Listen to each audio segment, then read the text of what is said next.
Good evening and welcome to the Sports Bar Weekend here on talkSPORT with me, Majestic, and former West Ham striker Carlton Cole, as we react to Aston Villa whooping Liverpool 4-2 at Villa Park tonight, and Villa qualifying for the Champions League. Up the Villa! Up the Villa. Come on, the Villa! Come on, the Villa. The Villa in the back where they belong. Champions League football.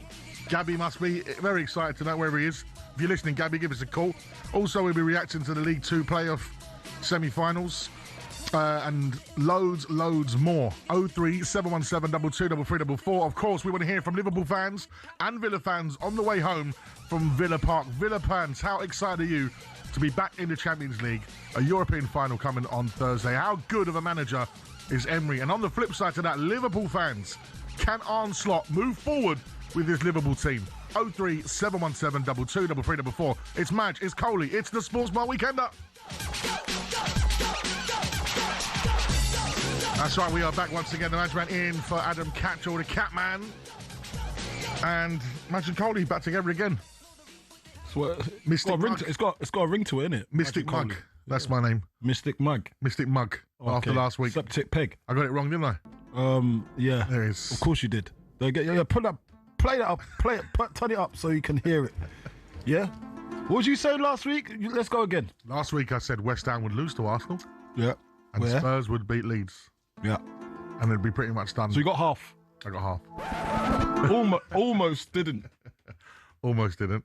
So I was called out at this stage of the season, way off it. But yeah, it was... Madness should have had a penalty though. Oh, man. But anyway, that's how I saw that. Yeah. Do you reckon our goal should have stood? We'll talk about that later on because we've got to react to the fact that Aston Villa are in the Champions League for the second time in Unai Emery's tenure. He knows what he's doing. What a manager he is. Yeah, he knows what he's doing. He knows his way around. Because for me, I don't know whether it's unfair or not, and I want Villa fans to give us a call on 03717 223344. He's kind of like in his own league. Like you've got, say, Pep, who is it, like, you know, the Pep Conte, the elite, Ancelotti, the elite. You know that, and then there's the one under. Unai's still bubbling. He's bubbling. He's like. But does he deserve to be higher up? But listen. The only reason he's not is why he's not is because of Arsenal. That was his big shot at a big club. I hear you. Do you know what I mean? And then obviously, look what he's done with Villa. That's what I'm saying. So it shows that he knows what he's doing and he knows his way around a football pitch. But for him, this is a statement. And now he'll be in the runnings to take any big job now. I'm hearing Real Madrid. Do you know what I mean? I'm hearing certain calibre of teams that Aston Villa fans won't like to hear this, but he's going to be gone. He'll be gone if he does well next season. Why? Villa are a big club. They've got money. They've got a great fan base. Why should Emery look elsewhere than Villa? Villa are a big club. We know that. A biggish club. But then you got the biggish. Super. Okay, it's a big club, but then you got super clubs. Yeah. And that's the end game for any manager, isn't it? Super clubs. Well, getting to the height of your career. You want to be recognised for bringing trophies to a super club. Well, and listen, Aston Villa is definitely a big club, but not a super club. Well, tonight they beat a massive club in Liverpool. Yeah, that's the champions. For me, that's a super club. Well, let's go to Vanessa because she joins us straight away on the Sports Bar. Good evening, Vanessa. Hi, not happy again. Again. You hear the laughter in the background. They're laughing in the back of the Sports Bar. I hear it. We keep conceding, that's why. Just vent from top to bottom. Wrong. Yeah. What's happened? What's going on? Come on, tell me. This is we'll be at therapy. Yeah, this is therapy. We'll be at agony aunt. Well, we're just not as good as we used to be under Jurgen since Arne's take. Yeah, we won the Premier League title. That's all we won under him. But I can't see it. If we lose on the last day of the season, I've got a feeling he'll be off. Even though he said he's adamant he's going to stay. Is it his choice? It's the worst season we've had this year.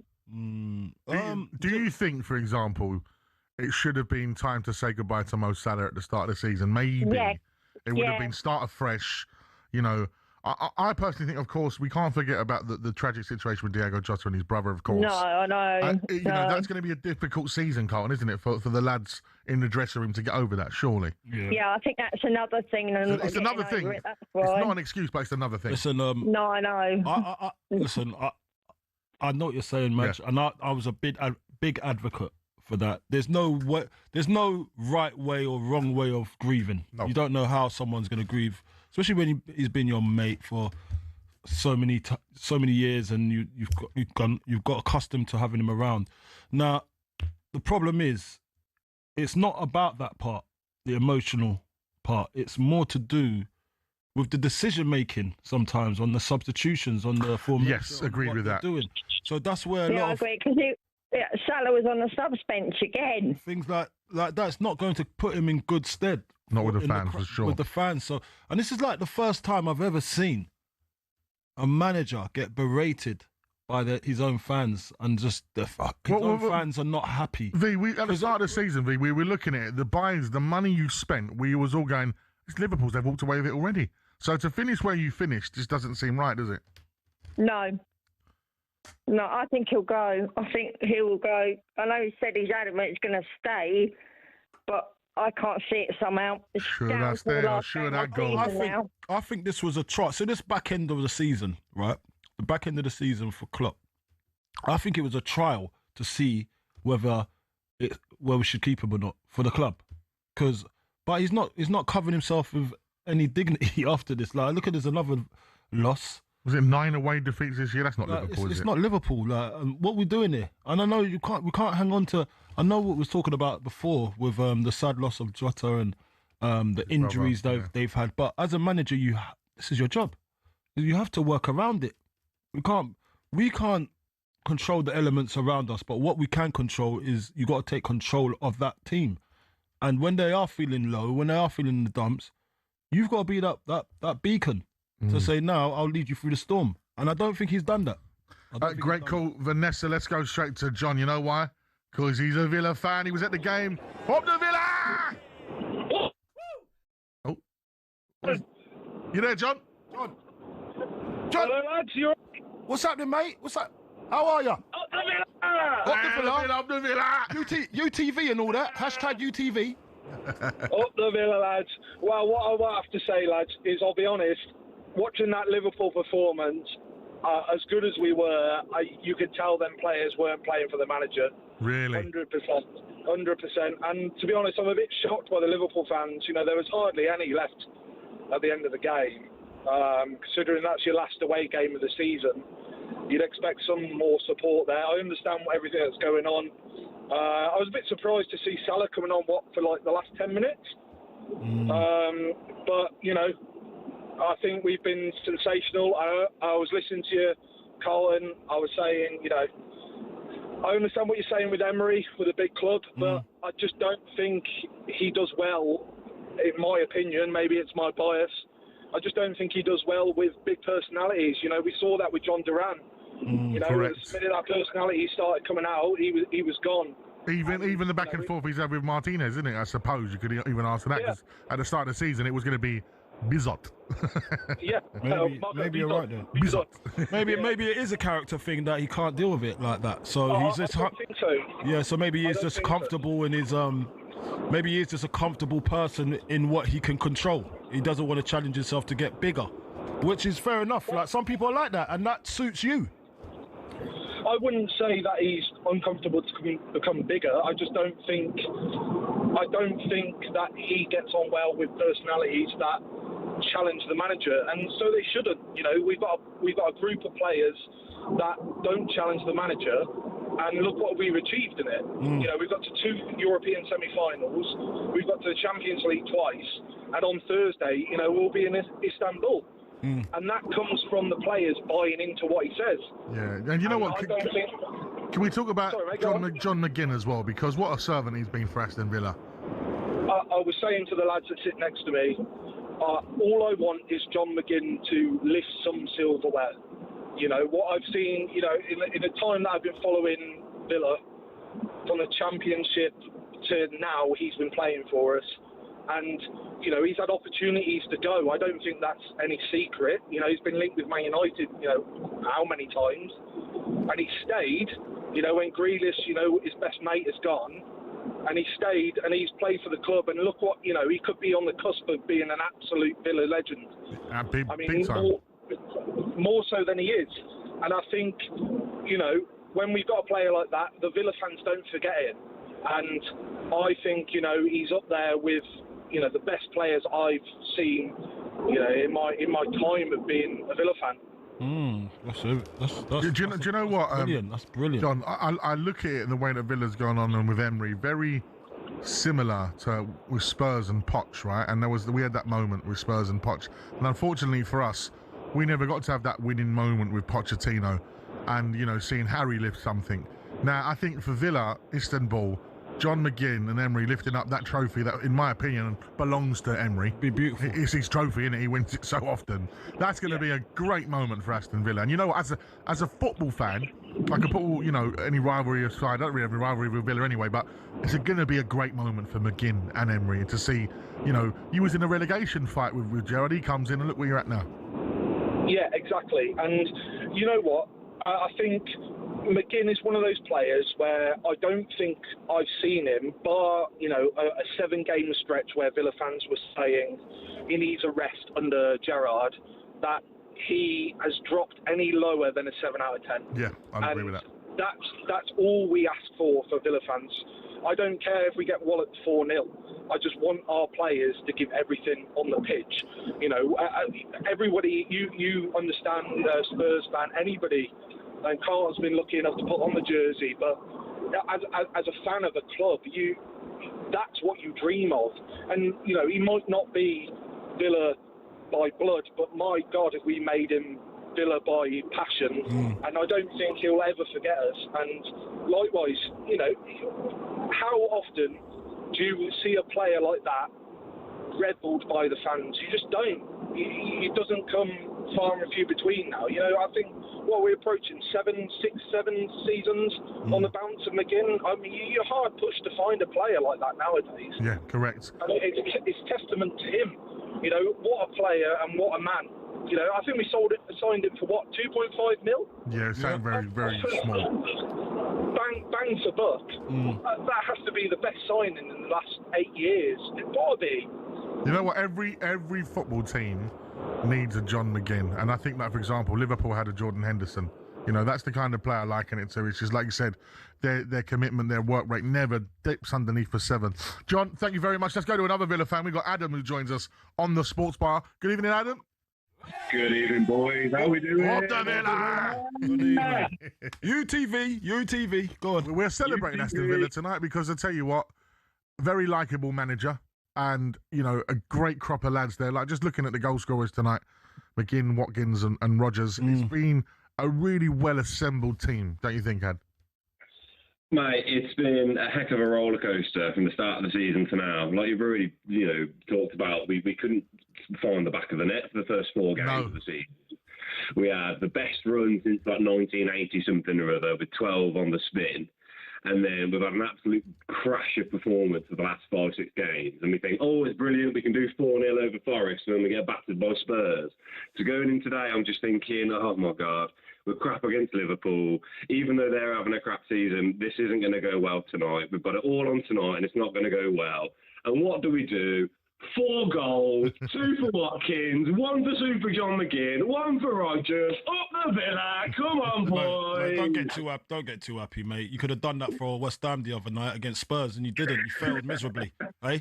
So don't start saying listen, mate. They had a master plan because what Emery did, he piled pressure on Forest to have to play a good team against Chelsea. That they did. They ended up losing Morgan Gibbs-White. They then beat Forest. They're now in the final Istanbul. They're going to win that. They've already got Champions League football. He's played a blinder. To be honest, look, although I do... I'm going to have to interrupt everybody here because we're going to head back to Villa Park right now because Jim Proudfoot is with Liverpool manager Arne Slot. Well, Arne, thank you very much indeed for your time. What are your reflections on that? A lot has happened, as most of the time in our games. Villa started really well. First 10 minutes they were close to scoring a goal. And then I think there was a long period in the first half where we had control over the game without generating a lot of chances, which is also quite common for us. That if we are the better team or if we have the ball, we struggle to bring that to big chances. And then out of nowhere, in a moment where you don't expect to concede a goal, they have a throw in. We got a bit surprised by one of our players got a bit surprised, so we had to give away a corner. And I think it was the fourth corner of the game. And you know how good they are in set pieces, how good they are in doing worked ones. And they came up with one where we did not defend it properly enough. 1-0 down. Came back strong. Started the second half scoring a goal. Being again, in my opinion, the better team, close to scoring the second one with hitting the post with Rio and Gamoa, and in a moment of time where you again don't expect to concede a goal unless you've seen our games more often this season, then you're not so surprised because we can give away a goal out of nowhere, which happened today as well with the 2-1. So that slip clearly was critical. You're angry about the manner of the goals that you've conceded. More angry, I would imagine, the fact that this is a recurring theme, that this is the kind of performance in the second half that you've seen quite a few times this season. Yeah, depends on how you look at the second half. As I said, we started off well, and there was also a period where we played well, but after the 2-1 we struggled to reclaim the momentum. That's clear and obvious, and we gave that momentum away because one of us slipped. Normally if you go to Villa Park and you score 2 goals from set pieces, you think you have a fair chance of winning the game, and unless you concede 3 goals from set pieces, then it's hard. And before the game, there was only one team worse than us in conceding set pieces. That was Bournemouth. But I would be surprised if they are still number one. I think we are number one now, and that's not a stat you want to be number one in. That always makes it so complicated to win football games. Against United, we conceded 1, didn't score. Against Chelsea, we conceded 1, didn't score from a set piece. And today, we scored 2, but conceded 3. Yeah, that's a complicated stat to have if you want to win football games. Very easy question to ask, but possibly a difficult one to answer. When the problem's as prevalent as that, how do you go about sorting it out? No, I think we've tried a lot in that sense. We struggled a lot with this in the start of the season, and for large parts in the second half of the season we fought, and that was also true, that we controlled that better and better and better. But we've also faced with United and Villa, 2 teams that are strong in set pieces, so that can also be a reason for it. But yeah, it's never a good thing to be number one in that stat. Now, going back to the first answer you gave, you were talking about the lack of creativity, despite the fact that you were dominating the game. What do you put that down to? I think that's very clear and obvious. If you play a right winger that played in the last 3, 4, 5 games as a right fullback, because we have so many injuries, then that's not such a big surprise. He did well, by the way, Curtis. I think he tried everything he could in that position, but I think it makes complete sense that he's not a player like Rio and Gamoa that takes the ball and takes 1v1 situations on trying to create something. So of course it's not helpful that today I missed out on 9 players that could start for Liverpool, but yeah, that is something the way it is, and we have to accept, and probably next week that will not be so much different. That's just 1 point from the 8 games away from home this season against the other sides in the top 9. How do you sort that out for next season, Arne? Is it just a question of remedying the problems that we've talked about, or is there more to it? No. It's important if you want to compete for better positions than we are competing for now, that you have to win more away games. And the way we've lost, the margins haven't been that big. Again tonight, till the 2-1, I think the margins were really small. And then, yeah, what you need to do is, if you are the better team, you have to generate more chances. The way to do it is also quite obvious for me. What we have to improve on that, but it's difficult to improve on that if you miss out on so many players. And we are conceding too much. That's also completely clear. Arne, thank you for your time. Appreciate it. During that period of superiority. That was Liverpool boss Arne Slot speaking to Jim Proudfoot about Liverpool's loss at Villa Park this evening. Right, let's head over to Pennsylvania, where talkSPORT's Rupert Bell is standing by with everything that's going on in the PGA Championship. Well, I wish I was in Pennsylvania, but I've been keeping a very serious eye on what's been going on at Villa Park as I head to Istanbul on Tuesday morning. But more importantly, Rory McIlroy has found some form after his hugely disappointing day yesterday.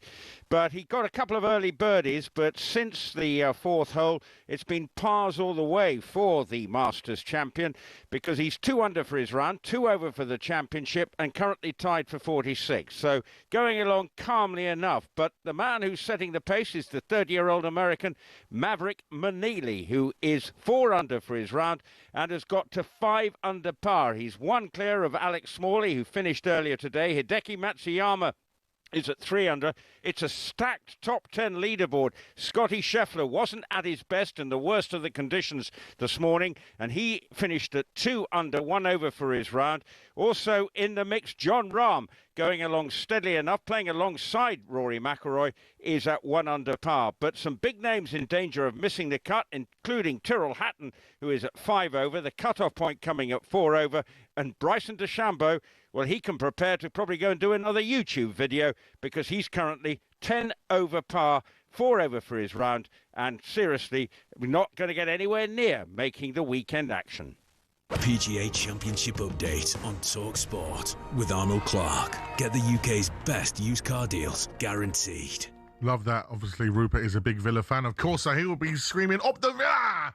this evening as Villa qualify for the Champions League. He's even throwing stray shots at DeChambeau. No need for that. That was funny. I liked it. No need for that. He does like a YouTube video there, doesn't he? You are listening to the Sports Bar Weekender with talkSPORT Bet. Download the app today for the latest odds and offers. 18 plus. Gambleware.org.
You've got Madonna, Shakira and BTS are going to headline the halftime show at this summer's World Cup final on July the 19th.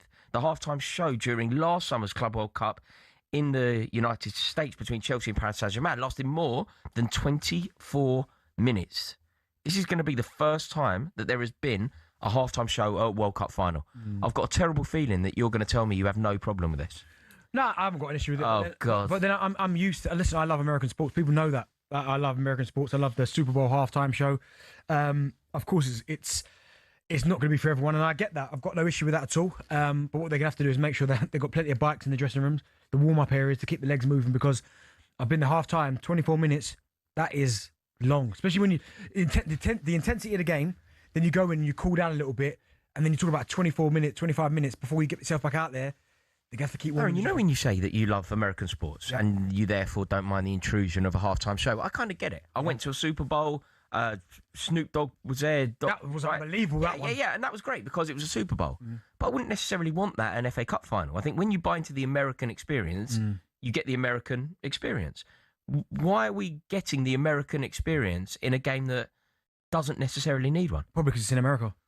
I think if it was elsewhere, it probably wouldn't be. That wouldn't be the case because it's in America. Although we started to get it in Champions League finals, haven't we? We've had Dua Lipa at a Champions League final. Yeah, you know, I get it. It's not for everyone, and I've got no argument. If people come on here and say, "Nah, it's rubbish. I hate it." Then listen. You're going to get no argument from me. I just quite like it. But then also as well, it depends on the act. Like, listen, Shakira. I know a couple of her songs. Madonna. I'm not a fan of Madonna. I know she's a legend, but that's not my cup of tea.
Oh gosh, it's the Sports Bar Weekend 11 Shade of Rain on talkSPORT alongside Carlton Carl with the 1, 2, 3 Carlton Carl.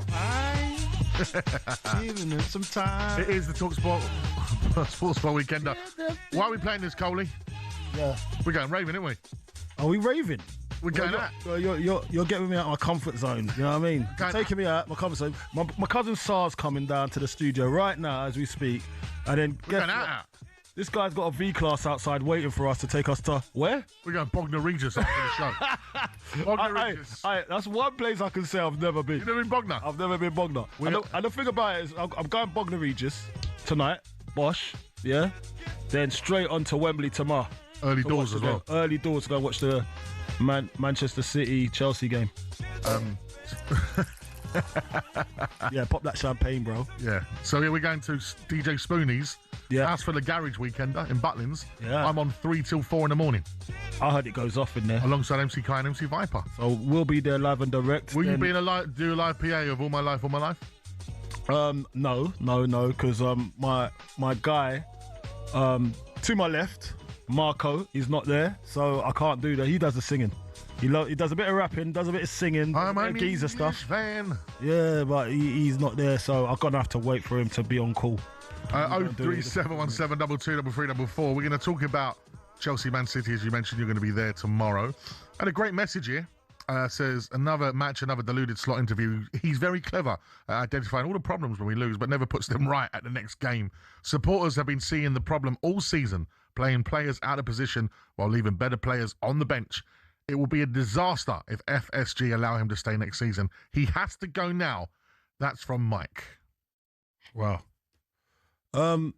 Look, this whole slot thing out, I get it. It makes sense, but I think Liverpool, the club, has decided to stick with him. Well, let's go to Chris as a Liverpool fan, see what Chris thinks. How are we, Chris? Oh, well, not too great, guys, after that performance tonight, but... Yeah. How are you feeling about this all? With the gaffer, especially, yeah. Well, I know it's very easy to come on to a station like this and say, right, let's sack the manager without a plan as to who's going to replace him.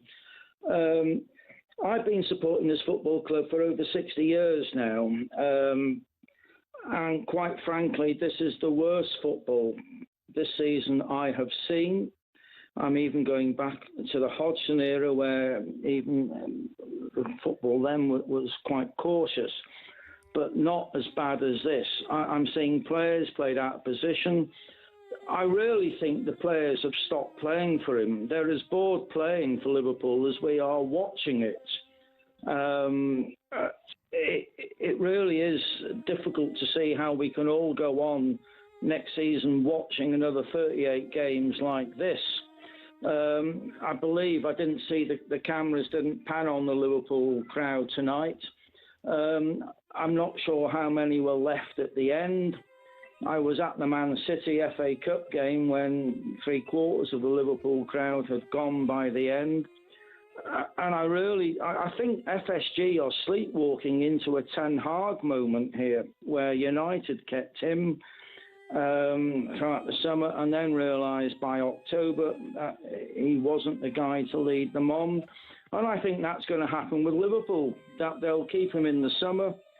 September will come, and then October, I'm not sure if there's an international break in October this year, but they'll realise then, perhaps we've made the wrong decision. All the managers that could have come in will have gone. Alonso obviously is sitting there. That's the big one all Liverpool fans will be thinking of.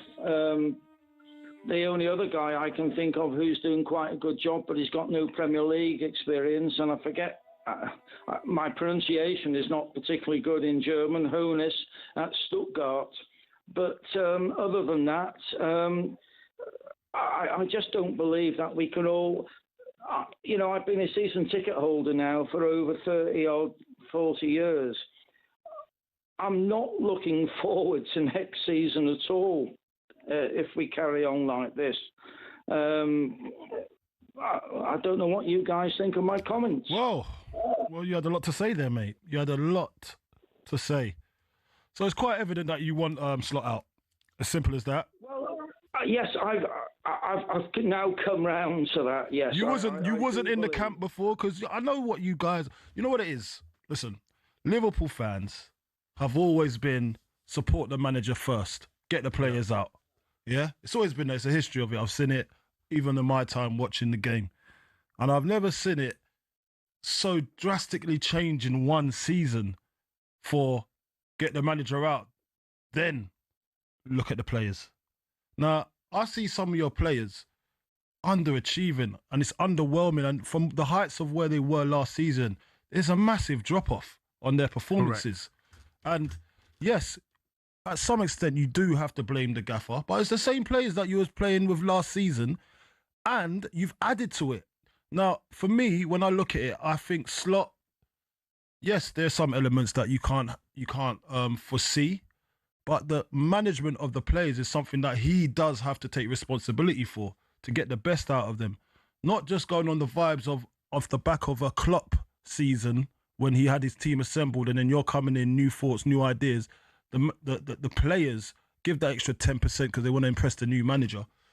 Now's the time when you got to be counted. And now's the time for Slot to be earning his money, to make sure that he gets them players playing in the right way. But I just don't think they believe in him no more.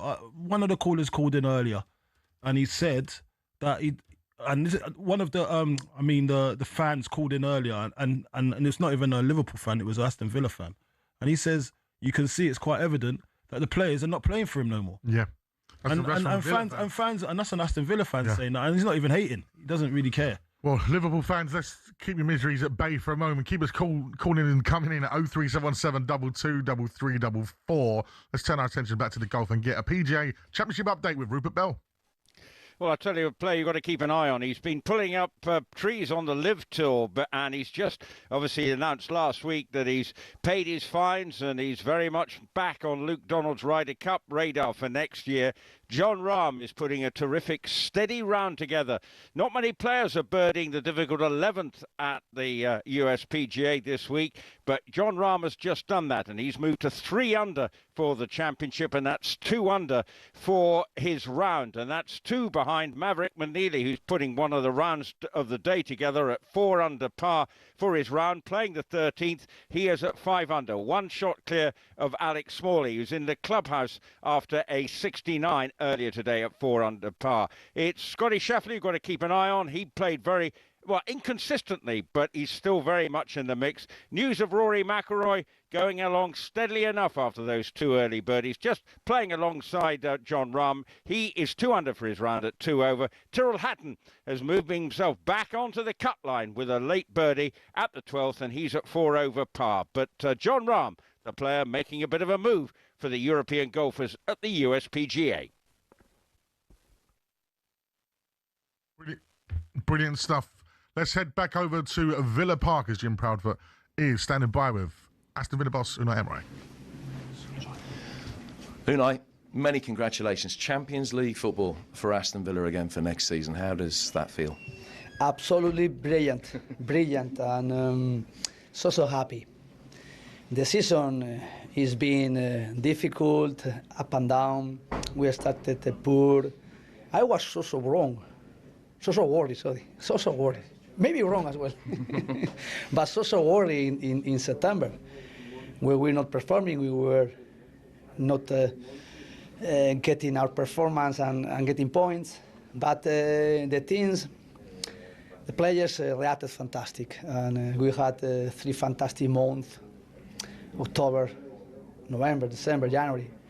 And the second part of the season, our challenge was to compete in the Europe League like we did, and to compete in Premier League to keep the position we were. Was not difficult, was not easy, was difficult. And today Today was the key, because today was the day we are or we aren't. And we are. And to achieve Europe, to achieve Champions League is something fantastic. Through the league, because this league is the most difficult league.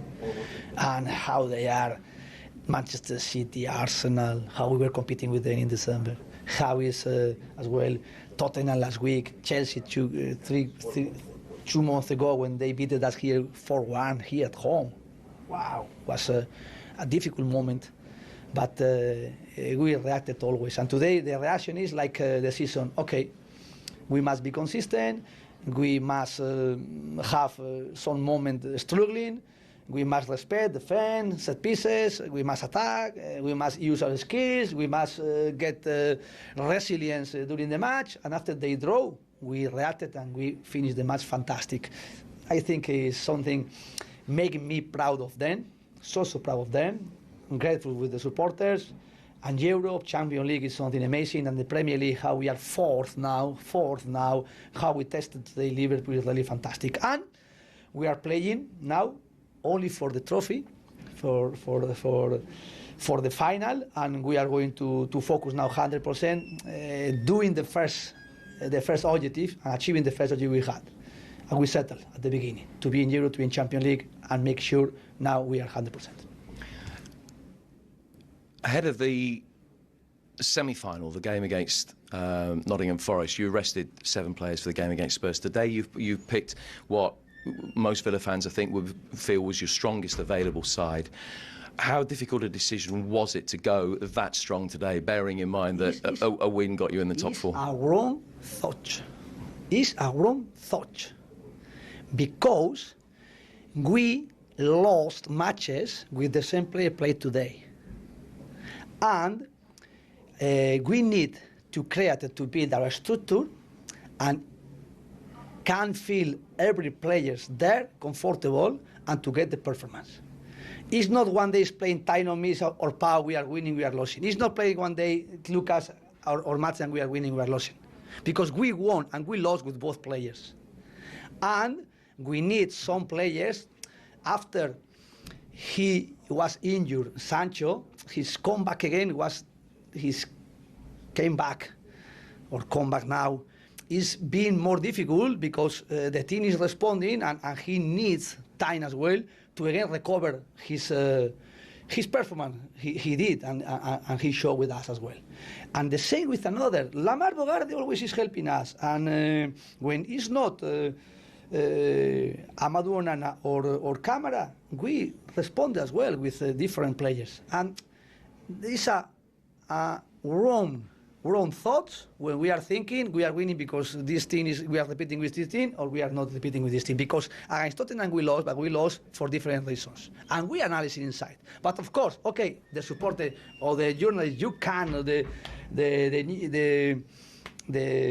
journalist, you can speak about them, of course, and try to give your opinion as well. But we know inside we can win with all the players. And I want to protect and I want to try to respect the squad completely and every place we have. The last 2 performances here, Forest last week, tonight, particularly the last half hour, the atmosphere was extraordinary. How important is it to be able to take that into the biggest game that Villa have had for years on Wednesday? It's very important because we achieved the main objective. The main objective is done, is to play Champions League. Of course, it's the highest objective we settled in August. And when we were losing the first 5 matches, or we were only drawing 2 matches than 5 in August and September, of course, it was very difficult to think in that moment we are achieving today the 4th position or 5th position, it depends week, with the teams we are fighting. Because, of course, they are behind us team. They were contended that they were in front of us 6 months ago. But we were reacting fantastic and we are being consistent. We are being so demanding through it to get this consistency. And, of course, now we are going to enjoy the final only for a trophy. Because the first objective we have. And now only for a trophy. Of course, it's something amazing how we are going to play and to share this final with our supporters in Istanbul. And of course, we must try to enjoy with our support and to share with them everything happened since today. Hopefully until the match, and after the match we can again enjoy and to celebrate this objective and as well the trophy we're going to play. Unai, a final quick question about Victor Lindelof, who's been superb in this more advanced role in the last 3 games. He went off at half-time today. Is that a concern for Wednesday? Was there an injury, or was that just a tactical change? He had a small problem, and he was pain in his foot, and he wanted to follow playing, to continue playing, but he was not feeling good, and we decided to change. But of course, he helped us with his experience, with his quality, and playing matches under the demand we have. It's not pressure, because pressure must be something, or should be something positive. He's always giving us confidence to play as a central back, like he played, or even the last matches he played as a midfielder, doing his task fantastic. Unai, congratulations on tonight. Congratulations on everything you've achieved this season. Look forward to seeing you in Turkey. Thank you so much. Thank you. Jim Proudfoot alongside Villa boss Unai Emery there. Now with Villa being back in the Champions League, hopefully they get some WD-40 for their doors. All I could hear was squeaky doors during that. Mate, listen. All I got out of that was that he threw away the game against Spurs. No, he didn't. He didn't say that. He was very annoyed about that. After all of that chatting, I was like, I weren't interested, mate. I was like, well, yeah, you're a good manager. Stop that nonsense. You're listening to Sports. You're a good manager in that, but nah, I'm not having it. We'll talkSPORT Bet. Visit talksportbet.com today for the latest sign-up offers. 18+. Gambleware.org. PGA Championship update on talkSPORT with Arnold Clark. Get the UK's best used car deals, guaranteed.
Another developing story this morning coming out of Manchester United. Manchester United have reportedly reached out to other potential candidates, but wish to speak to Michael Carrick first. What do you read into that? Is the significant fact of that Carrick gets first dibs in speaking to those who will make the ultimate decision? Well, in other words, he's leading the way. I find it strange how these things come out. Like, who is it leaking the fact that United have spoken or speaking to other candidates before they speak to Michael? I mean, it's bizarre, especially when you're talking about one of the biggest clubs in the world. Can they not do business? Can they not keep their own counsel? I find that a bit bizarre, but he's done really well. And, with the position they were in to where he's got them, you could argue he deserves another go at it and bring some players in the summer. And I wouldn't say that's a huge risk. The progression they've made under him, I'd give him another go. Yeah. Yeah. Significant, Simon, that they want to speak to Carrick first. Yeah, again, I don't know who's briefing in and whether it's coming from Carrick's side or whether it's coming from Man United's side as to the briefing in as to why Man United need. You can employ an England manager without anyone knowing about it, but they can't seemingly have a conversation amongst themselves without broadcasting it to the media. I don't understand why that is the case. I still think it's fraught with lots of questions that need to be asked and answered about the position of someone that becomes in moments of adversity. We've seen no moments of adversity for Carrick, really. He's done the job, so it makes it a conundrum.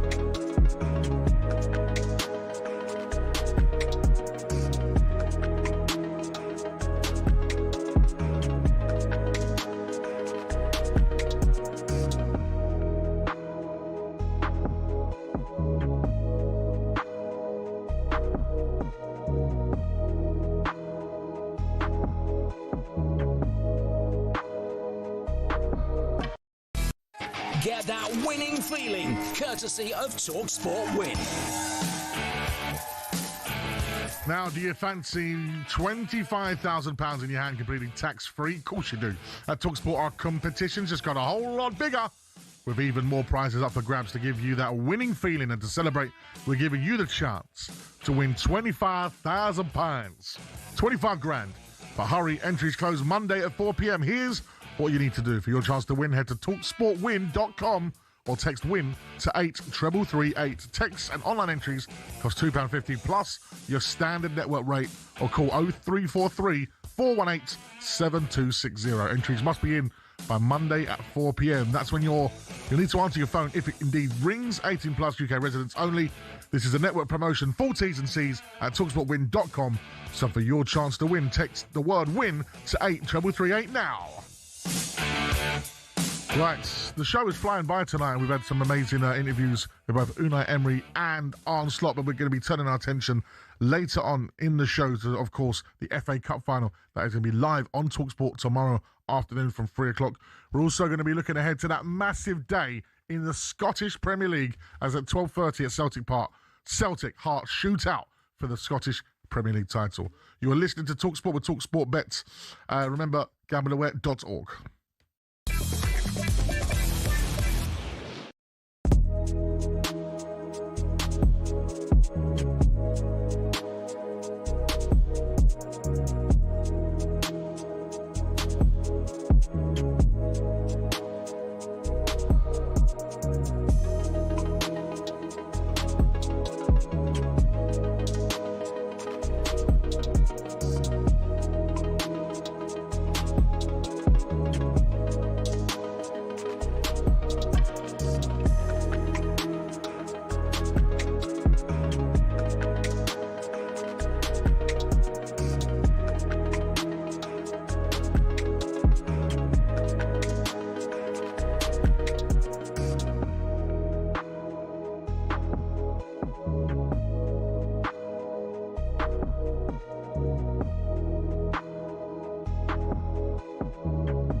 James Corden is with us in the studio. Good morning. Good morning, mate. Good morning, James. So happy to be here. It's our pleasure. How are you? I'm really well. Yeah, I'm very good. Thank you for coming in. It's a pleasure. It's lovely to. We've got so much to talk to you about. For sure. Before we talk about football, right? Yes.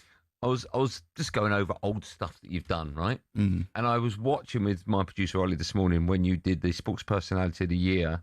I think it was 09, 07, I can't remember. It was nearly 20 years ago. And you stood up in front of everyone, right? Yes. You gave, as Smithy, you gave this massive speech. Smithy won Coach of the Year. And I said to the producer, he's got a good memory, right? How nerve-wracking must that have been for you? Was that just insane? Did you have autocue on that? Or was that... Well, yeah, no, there was a prompter, but the issue was with that is we shot that 8 minutes before they went live for Sports Personality, so we only had one.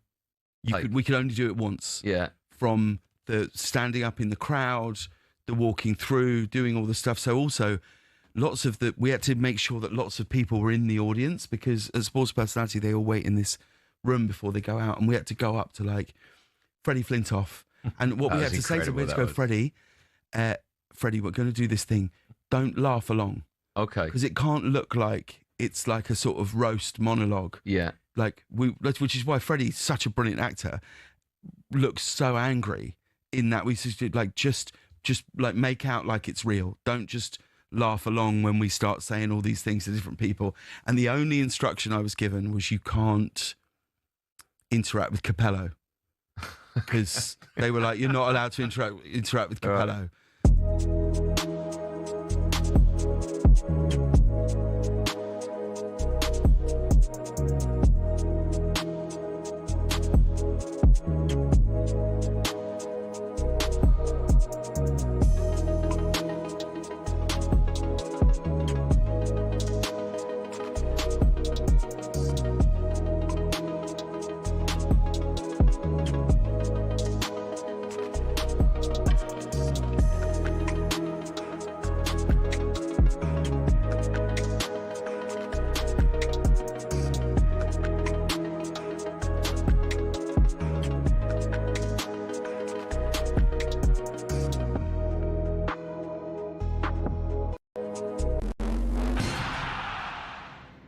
Let's be honest, we've all found ourselves raging at a referee's decision at some stage. This feel familiar? That is an absolutely shocking decision. They've got a case in that it was a bad decision. It's such a poor decision. Yeah, I think he's just made a bad decision in that instance. But what does it take to get to the very top of football refereeing? Every referee starts with their county FA. It's a simple training course and you can take it as soon as you hit your 14th birthday. Once you've done that, you have to go through at least 11 hours of face-to-face training. You'll then graduate as a Level 7 official, which means you can take charge of county-level games. But hold your horses, there's still a long way to go to get to the Premier League. Your next step is to spend a year each at Levels 6, 5 and 4.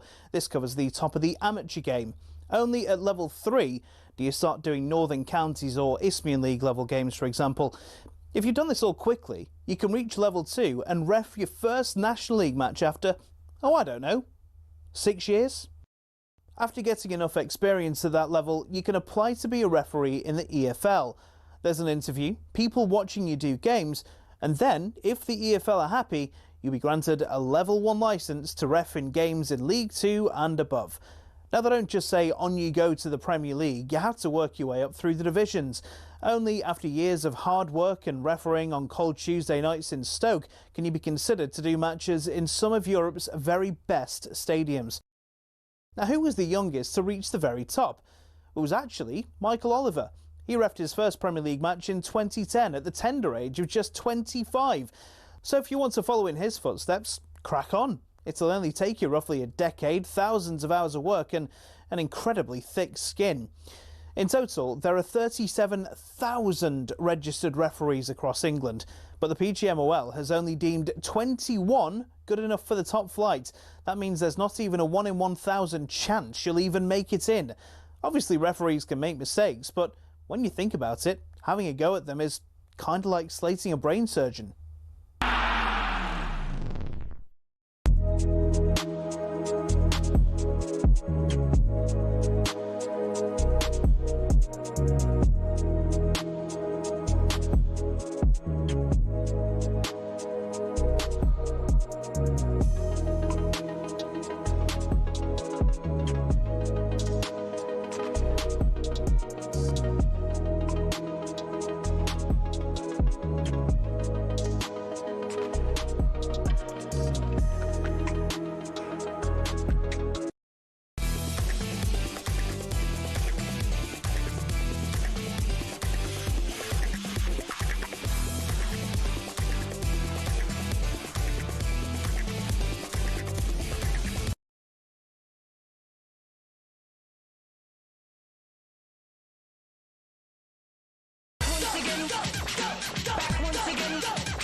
D4 damager, power to the people, back once again for the renegade master. D4 damager, the ill behaviors, back once Good evening, you're listening to the Sports Bar Weekender here on talkSPORT. See, some members club, we have people in and out. Hey, so my cousins just walked in the room. They just come and said hello to everyone, did it? And I don't usually have family up here, but this is my family. That's my Cody. Everyone that knows me knows my cousin Sar. Yeah, everyone knows Sar. So it is the Sports Bar Weekender with Madge, Cody and Sar. Yep. Sar's going to get on later. Let's get him on. 03717 223 is the number. Later on in the show, we're going to be speaking all things boxing with Gareth A. Davies as Dave Allen. It's been dubbed David versus Goliath as he takes on Hrgovic in Doncaster.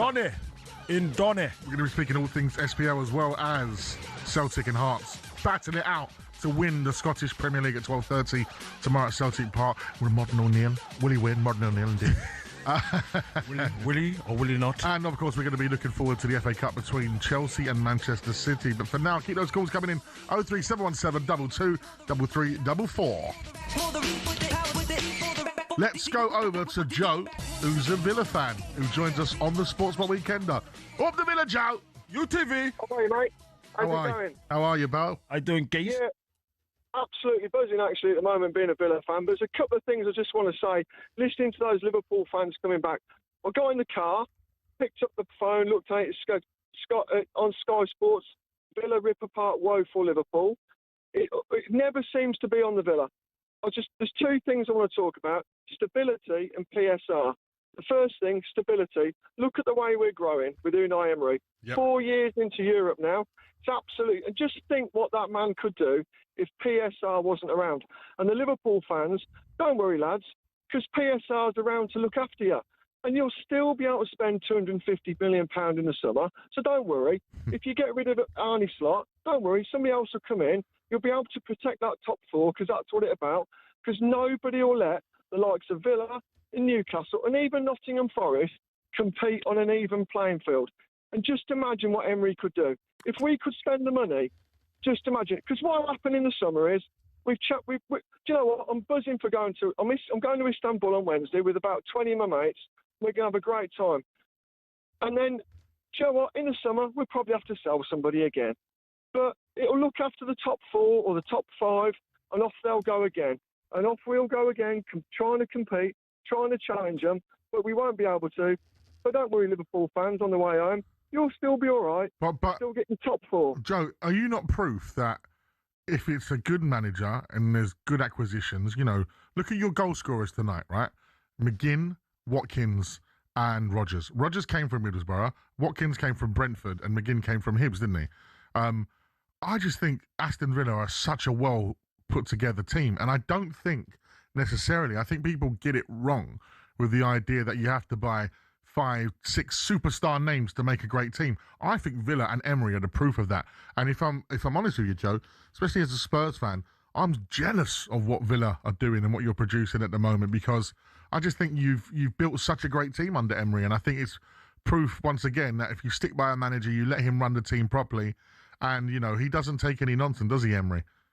No, I agree with that. But look where we were this time. Look where we were last year. In December, we signed Rashford and Asensio, and we kicked on. This year, we couldn't do that, and we couldn't kick on, and we struggled with injuries. We got Kamara taken out at Tottenham, taken out by a player who deliberately took him out. And then we struggled. We lost Kamara, Tielemans, and McGinn, which dropped off. We'd be challenging for the league. We wouldn't be challenging for Champions League. We'd have been challenging for the league for those three had stayed fit. But because we couldn't spend and strengthen that squad, we had to accept. And you know what? We've just about done it. And those players, hats off to those players, and hats off to Emery that we've done it, because we've done it against the odds again. But we just can't move on. We're shackled, and we just can't move on. And I agree with what you're saying, but it looks after like Carrick's walked into Man United. Don't worry, Carrick, you'll probably finish in the top 4 next year because that's what they want you to do. But we've got everything going against us. But tonight, Joe? No, not tonight, mate. Champions League football, Istanbul on Thursday. The idea of John McGinn, who's gone from the Championship to the Premier League to Champions League football with you, he could be lifting the trophy on Thursday. Joe, you need to be glass half full this evening, bro. Well, no, listen, mate. I am glass completely full. Come on, come the Villa. Come on, come on, Joe. Listen to this, Joe. Joe, listen to this.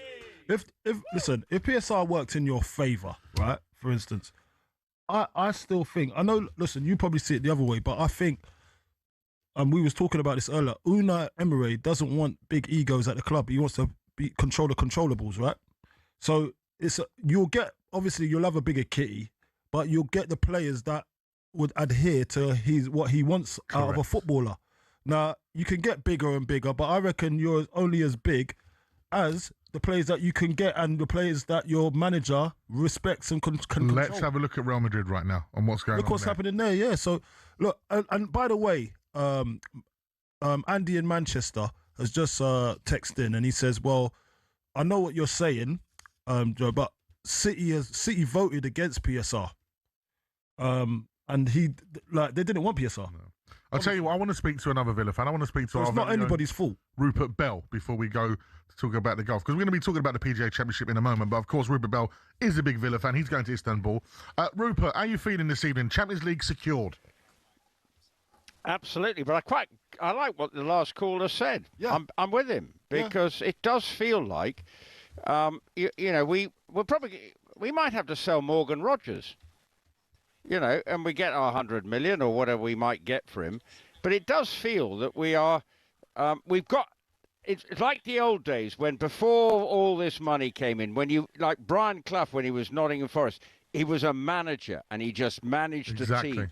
Unai Emery does that, and I absolutely applaud that. He's a terrific manager. Definitely. But ultimately, what does everyone say? Who can then go out and manage the best players who has a blank check? Yeah. And that's what I think is so frustrating for us Villa fans. 4 times now we have qualified for Europe, yet we are still shackled by PSR. Why? I don't understand it. This is where I just feel, It's not fair. Tottenham, it doesn't seem right, because we've done everything we've been asked of. We gave PSG one hell of a game last year. Annoyingly, we conceded late on in the quarter-final, first leg. And then we come to Villa Park and we rip them to shreds. And then our season does fall apart and we miss out on Champions League this year. But we've done what Emery does. He's got us to the final. He's managed a squad that, having seen some of our matches, we walk away going, God, some of our performances look like the year that we got relegated. Against Tottenham, we were absolutely abject. And I, we walked out all going, that reminiscent of our relegation years, and we just didn't understand it. Yet we go back to Nottingham Forest in the semi-final second leg, and it was the most intoxicating night I've ever had at a football ground. And I was at Bayern. I sound like I was. Was you by the bar? At Bayern Munich. And I'm PS. joking. Well, you said intoxicated. Well, I was. Yeah. Well, they were one of the. Well, you know what I mean. I was drunk with it was just extraordinary. So where I'm coming from, and I look at what I mean, look, obviously, I've got 2 wives. I'm watching the PGA and I'm watching Villa. And I, with all due respect to my employees, I probably haven't given as much attention as I should have done to the US PGA. But I'm back on the bridle now. You're on the button now. Well, but I'll tell you what, Rupert, tell us what's happening in the PGA right now. Well, I'll tell you what, unfortunately, John Rahm's just dropped a shot to slip back to 2 under par. But the good news for Rory McIlroy, he's just picked up his 3rd birdie. No bogeys in his round today, and he's got to 1 over par. And that gives him a sniff now coming into the weekend. If he maybe picks up a couple of more birdies, he will be right in the mix. But the lead is currently held by Maverick McNeely at 6 under par, the 30-year-old pilot. He actually has a private license to fly his own plane around. So he's soaring to the top of the leaderboard at 6 under par. And 5 under for his round, and that could mean that he'll equal the round of the week. Alex Morley sits at 4 under. The best British player is Aaron Rai, who finished earlier in the day, and he is at 1 under par. But good to see Rory McIlroy playing some good golf, and Tyrrell Hatton is on the cut line. 1 minute he gets a bogey, then he gets a birdie, just had another bogey, and he's at 5 over par. And in danger of having a weekend off. And some other big names in danger too, will have a weekend off. Tommy Fleetwood and Bob McIntyre all look as if they need to go and find some weekend entertainment. Lovely. PGA Championship update on talkSPORT with Arnold Clark. Get the UK's best used car deals, guaranteed. I tell you what, Joe, the Villa fan, has got everybody's tongues wagging now about this whole PSR situation. Yeah, I've got Sil said, is this Villa fan for real? Can't bring anyone in. You brought in Harvey Elliott and treated him like an absolute mug. Do you know what? That's a good point as well. You added in the absolute there as well. Yeah. You listen to the Supports Bar Weekend with talkSPORT Bet. Download the app today for the latest odds and offers. 18+, gamblerware.org.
ask this. Let me ask this.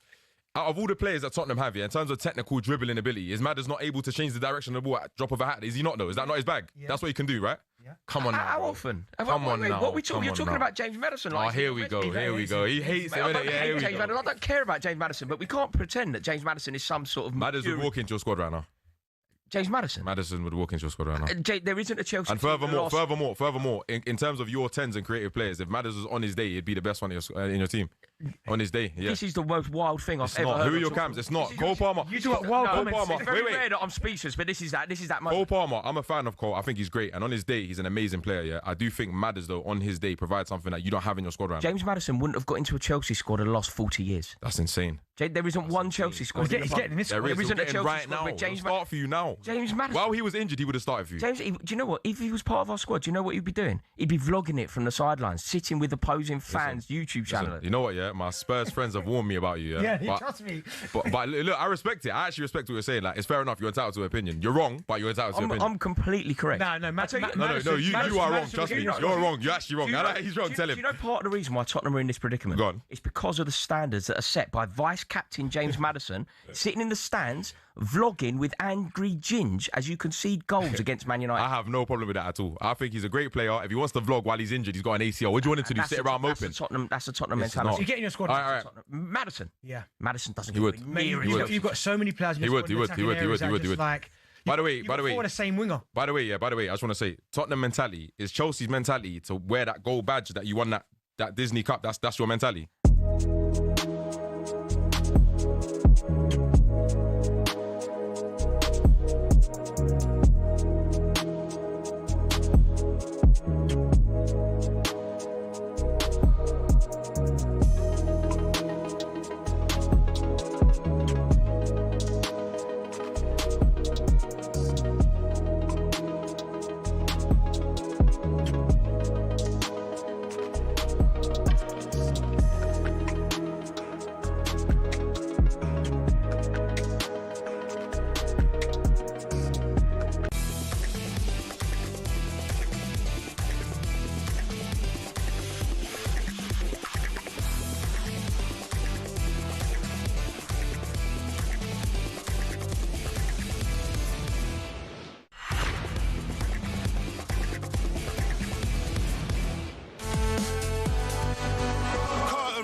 stripes, bottle of blue, Friday nights, bucket hats, marker zips, 3 lines loud, voice half ripped, Union dreams, Britpop lies, Air Max hope and let it cry. We thought that football meant we belong, 96 still hurts that song. All my life, all my lives. I've never seen it. Never seen it. I've never felt it. Never felt it. All my life. Getting you ready for the World Cup, of course, and it will be live on talkSPORT as talkSPORT ascends into the United States of America and Mexico. And this will be played everywhere. In the pubs, the bars, the streets. The beers everywhere when England score that goal in the final. Harry Kane finally lifts the trophy and we become world champions. And All My Life plays. Carlton Cole in the half-timers. Carling's up in the air. Carling's, Stella's, Heineken's all up in the air getting thrown about, mate. Other beers are, of course, available. There are, yeah. And non-alcoholic beverages as well. Well, I'll tell you what I saw this week come up on my feed is you and the half-timers in the old corner shop with the boss man. Oh, yeah, the boss man. Hey, boss man. Hey, boss man, we just walked in there. Said, listen, I want to film a video in your shop. And he said, yeah, go on then, mate. Here's a ladder. And he's got... So Marco stands on the ladder. He's giving it large.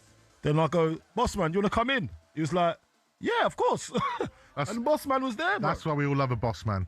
Speaking of the boss man, the Liverpool fans are not happy with their boss man at the moment, Arne Slot. So let's go over to the phone lines. Mark's a Liverpool fan. He joins us. How are you, Mark? Terrible. Oh, where can I start, mate? Where can I start? Put the laughing soundtrack down, please. Yeah. This is serious business with Mark. Behave yourself. He's annoyed. Mark, listen, you're in a safe space with me, mate. Tell me about it. Yeah. Because where is this Liverpool team right now, mate? Where can I start, mate? It's like back under Brendan Rodgers' time. You're saying if you brought back the manager last season for 400 million, we've gone 2 steps back. Think about it. And that Villa fan hit the nail on the head there before, where he said he had John McGinn, who was fighting for everything. I'll do anything for a battle in that midfield for us, like a John McGinn, big time. Who was it for you last year? What? There was leaders there, though, you know what I'm saying? He doesn't play the leaders like Andy, Robbo, Mo Yeah, Salah, but what are they doing now, though? Yeah. Like, where they gone? They ain't just suddenly gone missing, have they? Yeah, but he doesn't play them, though, does he? Who are we talking about? Who's the leaders you talk of? Who are the leaders? So Right. Andy Robertson, he's getting old. Doesn't play him, He's doesn't getting, play him, but yeah. he's getting old though. He can't handle that amount of games like he used to. Yeah, we know he's getting Salah, old, but he Salah doesn't. as well has been underperforming since the start of the season. Yeah, but we've been poor since like when we got beat by PSG last season. This has been peeping over the cracks. They know we're like, listen, let's say, God forbid, what happens like to Jota. Let's just take that out of the question right now. Yeah. Yeah. Yeah. We needed a striker there. And the striker, Ishak came in too late. It was a bit messy. Even the transfer was messy. Ishak was come too late, yeah. But he plays it. Where it gets a bad slating off all of you on your shows. Not me. I think he's a top player. Yeah, exactly. Not yourself, but Cundy. Don't get me started on Cundy. Oh, yeah, you know what he's like, though. I hope Chelsea get battered tomorrow. just because of Cundy. I hope he's listening in. He does listen, by the way. See what we're up to. No, seriously, yeah. Oh, Big mate. question, though, yeah. Yeah. But when has Slot ever played Wirtz in his best position? Yeah. He's done it once, so what? He was grown into it for a bit, wasn't he? He was, wasn't he, though? But the thing is, as well, another one was, look at Frimpong. Frimpong's not a life-for-life replacement for Trent. No. They're different players. Great call. Thank you very much, Mark. He's very upset about Liverpool. I'm sure. Yeah, but he's got points there. I'm sure we're going to hear more from the Liverpool fans across the weekend. Definitely. On talkSPORT 03717 22 334. I've got to rush because right now it's time to take a look at the FA Cup final between Chelsea and Manchester City, and also Newcastle against West Ham, which is probably the biggest game of West Ham's recent history. Steady. It's going to be. Steady. Mate, you've got to go out there and get something. Just the season. It's big, bro. Quickly before we do that, actually, there's a message here from Tony. Majestic, can you see why I moaned at you last month? Not sticking up for Tottenham? We haven't even played tonight, and if I had a £1 coin for every time I heard the name Tottenham, I'd be very rich. We've not even mentioned Spurs yet, have we? Oh, yeah, it was me when I was talking about Villa chucking the game. Okay. Yeah, that's the only time. Okay. I've not gone on Villa's what Villa's talk. No. Mate, he's making it. Do you know what? He's just sensitive to the word Spurs. I stick up for Tottenham. You do. Exactly. All the time. You're always on to me. To Right. be fair, you did admit you phoned me up and you said I got it wrong. Right, it's time to take a look at the FA Cup final between Chelsea and Manchester City, and also Newcastle against West Ham with talkSPORT Bet. Bring it on with talkSPORT Bet. Download the app or visit talksportbet.com for exclusive offers and bonuses. 18 plus, gambleaware.org. Right, two of your former clubs here, Coley. Let's start with Chelsea and Manchester City at Wembley, of course, is live on talkSPORT from 3 o'clock. Adrian Durham and the team will be bringing us the FA Cup final. I used to love the FA Cup final back in the day. You know, the energy around it, the big day out. Yeah, of course. I always talk about, and Jack would like this, 97, the old Chelsea, Middlesbrough game, Di Matteo, 42 seconds. I was there. Yeah, what are you? My first ever game. Oh, mad. Yeah. Excited for this one, Cody? You're going to be there? I'm going to be there, and I'm going to be in high spirits because do you know what? It's one of those ones where when you get asked by Wembley Experience to go down there and be a part of something that might be special for my old club, it'll be good to go and see them do something special with that team, and then you'd say it's been an underperforming team, and this will give them they're known for winning stuff, Chelsea. Yeah. Even in the form they're in right now, I wouldn't put it past them that they win the game. It's just simple as that. Yeah, it can happen. It's happened numerous times. The biggest thing with Chelsea right now, I didn't have them down for winning the Club World Cup. How about that? The Chelsea team we see in front of us right now, I don't know which one turns up. It's such a weird thing. Like, for example, I'm worried to go Stamford Bridge because Spurs come in, they will turn into prime Real Madrid. That's what happens with Chelsea. We've got to look past that. I reckon Pep Guardiola gets his second bit of silverware this season. Domestic Cup double. And, you know, if they don't win the league, it's still 2 trophies. Not what they want, but in a season where they're in transition, I think it's a big season. What you would want really, when I'm looking at it from Spurs. Chelsea to win. So yeah, no, yeah, you'd want Chelsea to win. So they're on the beach. So they're on the beach and say, do you know what? It's not been that bad. And they've had a couple of bevies and yeah, but it's highly unlikely. But then again, if you lose a cup final to City and you've got a game that really doesn't really mean anything on the Tuesday. No, you still got to perform well because some of the boys have to go to work. What did I say to you about these boys are trying to get to World Cup still? Yeah, correct. It's not switch off now because it's World Cup season. Yeah. So they've got to be performing, and their managers are watching them very, very closely. Speaking of performing, Newcastle against West Ham, St James's Park, the big one, because if you don't get anything there, it's going to become really difficult. Listen, we got something there last season when the chips were down with us as well. We couldn't buy a game to win at that time. We went up to Newcastle, and yeah, the boys done well, really well. I was up in the crowd as well, giving it large, and I saw the boys. They turned the gears on, man. Aaron Wan-Bissaka was unbelievable that game. He started the last game, so hopefully he starts this one. And yeah, I think he's got something in the locker. I'm not gonna put a hoodoo over it or a hex, but I just want them just to go out and perform to their best, because if they perform anything like they performed against Arsenal at home, then they win the game. They win the game.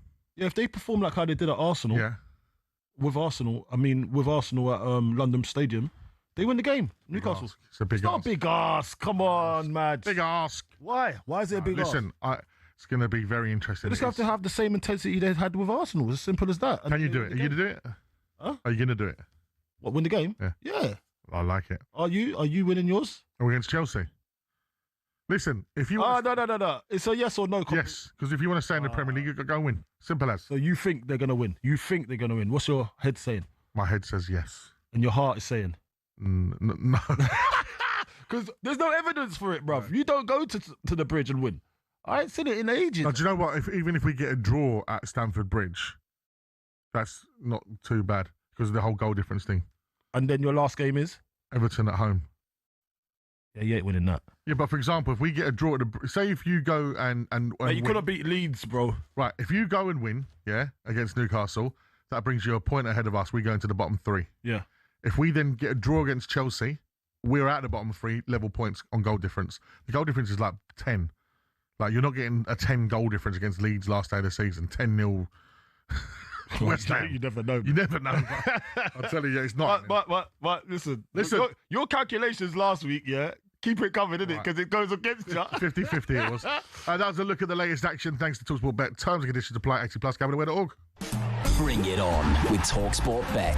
Download the app or visit talksportbet.com for exclusive offers and bonuses. 18+, gambleaware.org. Right, as I mentioned, Chelsea, Manchester City, live on talkSPORT from 3 o'clock. Presented by Adrian Durham. Commentary from Sam Matterface and forming the captain, Stuart Pearce. Former Chelsea fullback, Scott Minto. Coming up, we're going to be speaking, we're going to be hearing from Andy Brassel about all of our English players in Europe. It's Majestic and Carlton Cole on the Sports Bar Weekender.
Ben White is to miss the rest of Arsenal's season and is set to be ruled out of the World Cup. A suspected knee ligament injury for Ben. He picked it up on Sunday. I think it was a 50-50, wasn't it? It was Somerville of West Ham. Now, up until now, Tuchel has ignored Trent Alexander-Arnold since his move to Real Madrid this summer.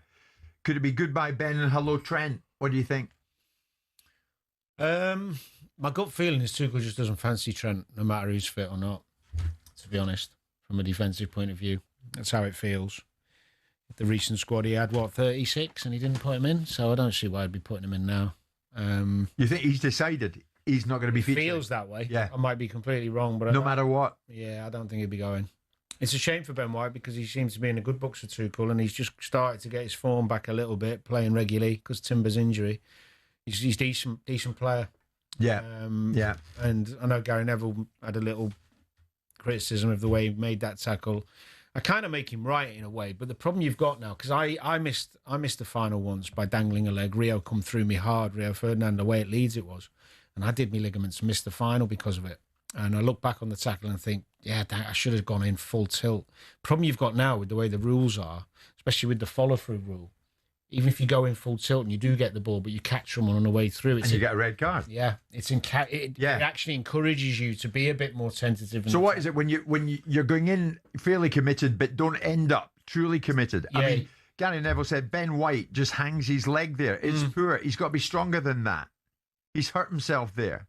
Yeah, and that's my point. He says you're asking for trouble by doing that. Yeah, he's right.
Get that winning feeling, courtesy of talkSPORT Win.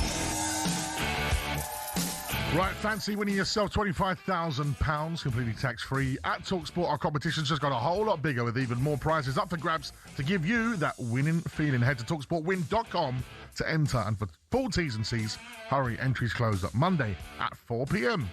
£25,000, Carlton Cole. It's a lot of money. 25,000? 25,000. That it? We're going to be going on a trip in a moment time after we hear from Andy Brassel. We've got to say a big shout to my good friend Example. He's on the way home from a big gig in Birmingham tonight. What big a up to legend. Mickey as well. Legendary. He's got his big show at Brixton Academy tomorrow night. It? So if you're in London, I think there's only a couple of tickets there. Couple of tickets. He only sells out. I'm at the football. No, but this is at night, isn't it? Oh, blimey, that's pushing it with the missus, son. Like, what, 2 nights in a row? After this show, me and Carlton Cole are going Bognor Regis for Butlins. Yeah. Then tomorrow night, Example at Brixton Academy with Pro Green. Oh, man. Example and Pro Green together at Brixton Academy on a Saturday night. My neck of the woods. Yeah. Can I bring my son? Yeah. I can then. Consider it done. Consider it done. So, yeah, big shout out to Example, Fulham fan. Yeah. Yeah. They've been a bit of a strange end to the season. Yeah, I love scoring against them. Easy. What, the Fulham? Yeah. Craven Cottage. I love scoring against Example whilst we play FIFA because I have to give him a good battering on the tour bus. See. He'll be fuming hearing that now. Really? He'll be Whooping. fuming. Yeah. A whooping. You wouldn't like to hear my name. I gave him nightmares. Like, always scored against Fulham, mate. Easy. One of your favourite places. Light work. So, yeah, if you are in London tomorrow night and you can get a ticket, Example, Pro Green at Brixton Academy, London. Wow, that is going to be one hell of a show. Speaking of one hell of a show, Sunday nights with the man behind the glass, Jack, he's head of the buttons there as he produces a great show called the Trans-Europe Express, and we are less than a month away until the World Cup, and each week we'll be keeping you updated on how the key English players are performing across the continent. Here's European football expert Andy Brassel on who to look out for this week across Europe. It's one more time for Harry Kane in Bayern's final Bundesliga game of the season. They're at home to Köln this Saturday, and England's captain is highly likely to start the match as Vincent Kompany tries to get his team in optimum form ahead of the cup final with Stuttgart next week. So Kane should be on to attempt scoring a 34th of the league season. Borussia Dortmund's Joe Bellingham, who had an excellent game in last week's win over Eintracht Frankfurt, will close his team's season out against Werder Bremen, with second place already guaranteed. Marcus Rashford, fresh from scoring in last week's El Clasico win over Real Madrid, of course, which gave Barcelona the title, is likely to start again as his team play their final home game of the season versus Champions League qualified Betis on Sunday night. At the same time, Jude Bellingham, who scored his first La Liga goal since December in Thursday night's win over Oviedo, goes to Sevilla with Trent Alexander-Arnold. Tyrese Dolan goes back into the Espanyol squad as they face a relegation six-pointer away at Osasuna in the very congested battle at the bottom in Spain. The former Blackburn winger has had a contrasting week. His goal at Sevilla last weekend gave his side the lead before the home side came back to win. Then Dolan was banned for the midweek victory against Athletic, their first since December. It's crunch time for Fikayo Tomori and Ruben Loftus-Cheek. After Milan's recent sticky spell, they face a trip to Genoa, trying to hang on to their Champions League place, with fifth-place Roma level on points with them. Tyler Morton and Ainsley Maitland-Niles Lyon will be doing likewise on the final day in France, faced with the stiff task of beating runners-up Lens to make sure they finish in the top four and reach the Champions League qualifiers. Finally, Mason Greenwood and CJ Egan-Riley need their Marseille to win at home to UCL-chasing Rennes to guarantee European football, with any hope of the Champions League already gone. And of course, you can hear more from Andy on the Transcript Express on Sunday evening, which is great radio listening. Speaking of great radio listening, are you ready? Because it is time for this. Everywhere you go, always take the weather with you. Everywhere you go. Carlton Cole's away days. Oh, hello. He's got life by the cojones, mate. Always take the weather with you. Everywhere we go. That is right, it's time for Carlton Cole's away days ahead of Aston Villa taking on Freiburg in the European Cup final, in the Europa League final at Istanbul. It is time to hear all things Istanbul. Carlton Cole. Well, about Istanbul, so it's Carlton Cole's away dates. Istanbul, Turkey. Villa fans, clear the calendar, alert the group chat, of the Villa, and prepare yourselves for the ultimate European away day. Because you're off to Istanbul. Bosh. This is not just a football trip. This is a ferries crossing continent, rooftop bars overlooking more sizzling kebabs at 2 a.m. and tens of thousands of claret and blue shirts taking over one of the most electric cities on earth. 1 minute, you're drinking tea beside the Bosphorus. Then the next, you're marching toward a European final with nerves jangling and chants echoing through the streets. Historic city, historic club, historic night. Istanbul is ready for the Villa. And where are we going, bars and pubs wise, Coley? So bars and pubs for the Reds, I'd say, yeah, bars and pubs for Reds. It's called, is it? No, it's not. I got that wrong, sorry. It's the Irish Centre Pub. The Irish bar? The Irish bar. I always find an Irish bar when you go somewhere. Everywhere. If there's an Irish bar, it's a legit good. city. It's Yeah, a legit it's city. legit. You know what I mean? Taksim. It's in Taksim. It's called the Irish Centre Pub. Villa friendly and family and are familiar, often a hub for travelling fans. Cheap beers, big screens, lots of banter. And then there's another place called Cosmonaut Pub. Location, Sicily. Not Sicily, Sisley. Craft beers, cocktails, and football-friendly atmosphere. Now, there's been a few reviews here, and we're going to go through it. There's a 5-star. Brian M. He says, for Cosmonaut, nice atmosphere. Many types of beer from all over the world. Open area, relaxed, very nice, friendly stuff, good atmosphere. Recommended for a relaxed day or night. Bang on, Madge. Bang on. Then you've got Issa Merv says, what they served as mozzarella was actually a very, very cheap cheese. Pesto was awful. Don't even get me started with the schnitzel. The only thing right about it was the spelling on the menu. Bad food. Ugh. You know when someone actually spells a sound out? Ugh. Can you turn up the music? The music's wonderful, by the way. Yeah. What is like? I feel like I'm in a Turkish spa. Yeah, like visit Turkey.com. Istanbul awaits. Aston Villa. Very nice. Very nice, very good. I like it. All right. Then you've got Kaga in Kadikoy. Quirky multi-floor bar on the Asian side if you're exploring earlier in the trip. And Jessica Reno says, such an interesting bar. 3 levels in an old mansion with a small outdoor patio. All sorts of nooks and crannies to escape. It can be hard to find. The door is small and easy to miss. That's a good one. You do that. Then we've got Vriska, who says, awesome atmosphere, nice shows, but the service was horrible. An old Turkish lady spilled beer over me after my friend vomited, even though we were going to leave. Oh my gosh, sounds like a disgraceful night. Anyway, where to eat? All right, Villa fans will want the hearty shareable meals and late night fuel. Istanbul delivers. So the first place is Zubia Okakbasi in Boyoglu. Legendary grill house. Watch your kebabs cooked over an open fire, open flame. And Dario J says, delicious meat. That's all he's got to give. That's all he's got to give. That's all he needs to. That's a thumbs up. He gave it a 5-star, and he's a man of few words, Dario, I should say. And he said it was €1,000 plus. So he got the good end. Oh, decent. Hamdi Restaurant, Eminonu, famous for kebabs with Bosphorus views. Sami Sapra says, fried kebabs, tender meat in the yogurt is such a good compliment to the bread and meat. Is that what he said? Yeah. All right. Any late diner? Donna. Oh, yeah. Any late Donna stand? Well, you love a Donna. It'll be a criminal not to have a Donna out there, would it? After the final whistle, a kebab in the wrap will save you. Of course it will. It always does. Anyway. Things to do in Istanbul, Carlton. Things to do? Well, you can go to Hagia Sophia, a jaw-dropping mix of mosque and cathedral history. Blue Mosque, stunning Ottoman architecture, best around dusk. Grand Bazaar, chaos, colour, bargaining, great for president's scarves. Galata Tower and Bridge, iconic skyline, spot for the photos, and Istanbul. Fishing lines. Visit Turkey.com. I think we've done a good job with that. We have. They should get us on the Turkish tourism board. Turkey, yeah. Right.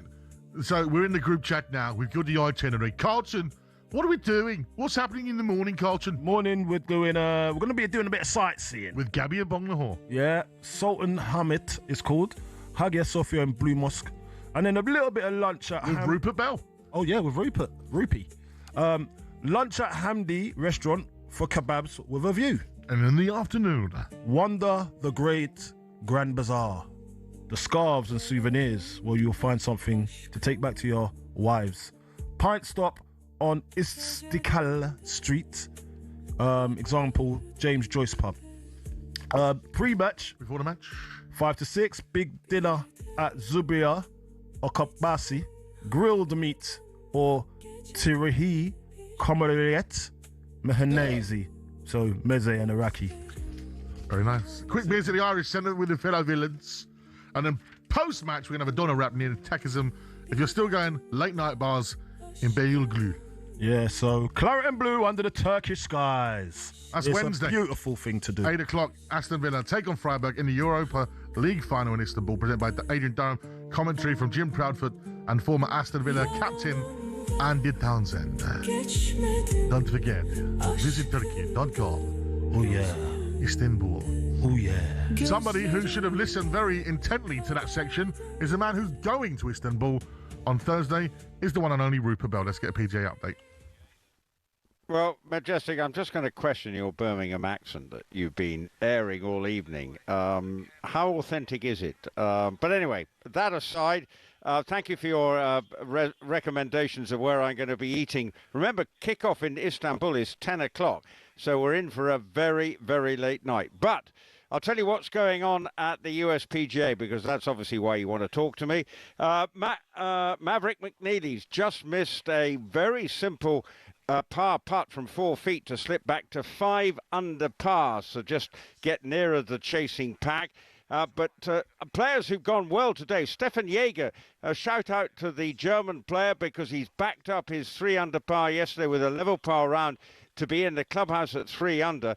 But Ludwig Euberg, the very talented young Swiss golfer, has moved up 59 places into tied for 8th at 4 under for his round and 2 under.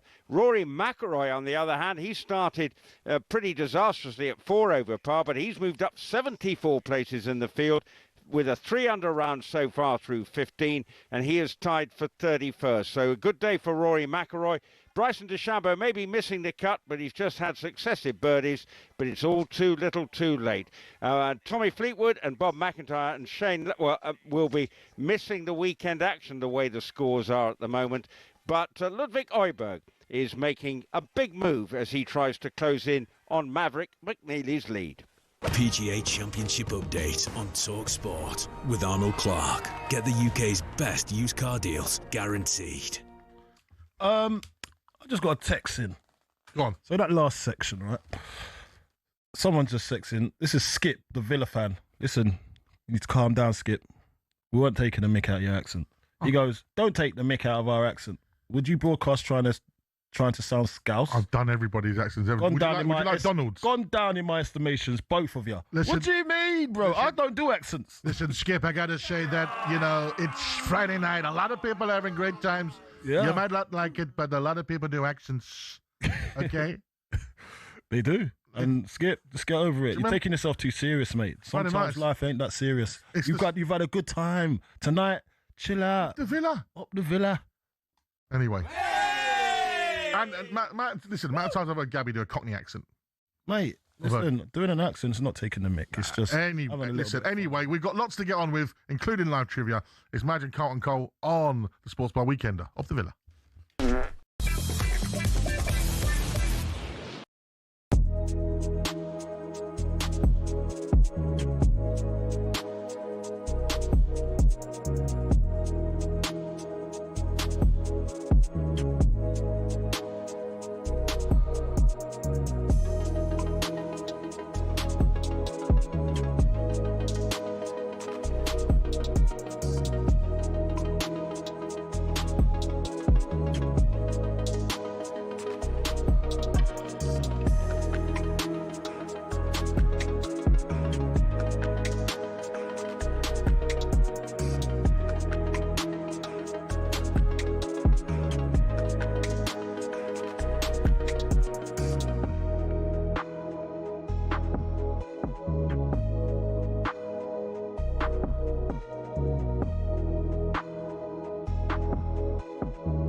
We've got Jason Bourne sitting in front of the back three. The ball goes over the top. Yeah, but Jason Bourne's just going to eat everyone up. You got Shaggy running in behind No, Jaws. Shaggy's didn't make the team. You binned him. Who's there? Walkie-talkie, Jaws and Scooby-Doo.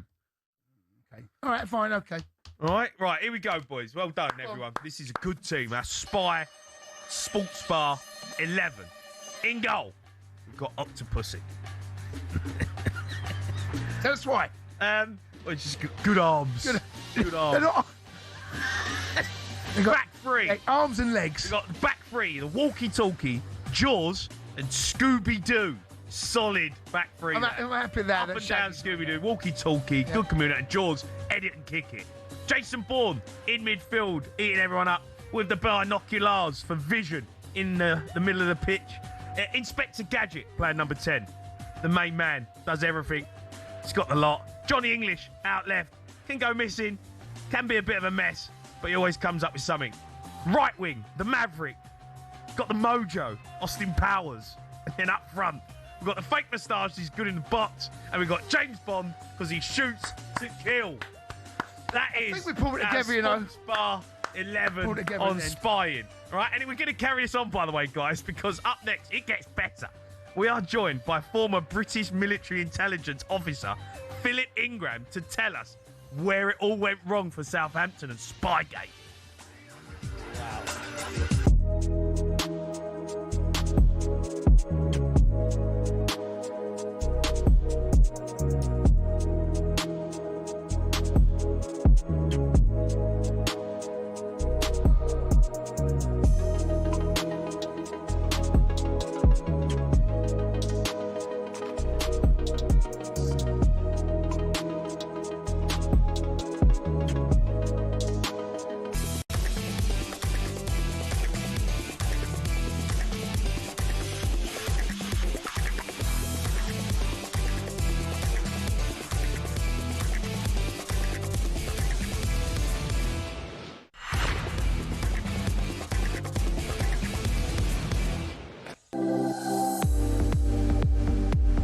You are listening to the Sports Bar Weekender here on talkSPORT with me, Majestic, and former West Ham striker Carlton Cole. Now, sometimes on a Sunday, we get told we're not talking about the Villa enough. It's been a Villa loving tonight, and the Villa loving continues as talkSPORT have teamed up with Aston Villa to create a World Cup fan zone for every England game at their brand new venue at Villa Park, the Sports Illustrated Warehouse.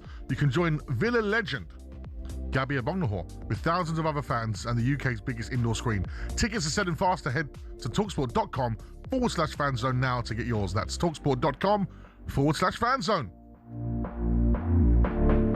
Right, there is a little bit of movement. We've been keeping our eye on things as we do during the show.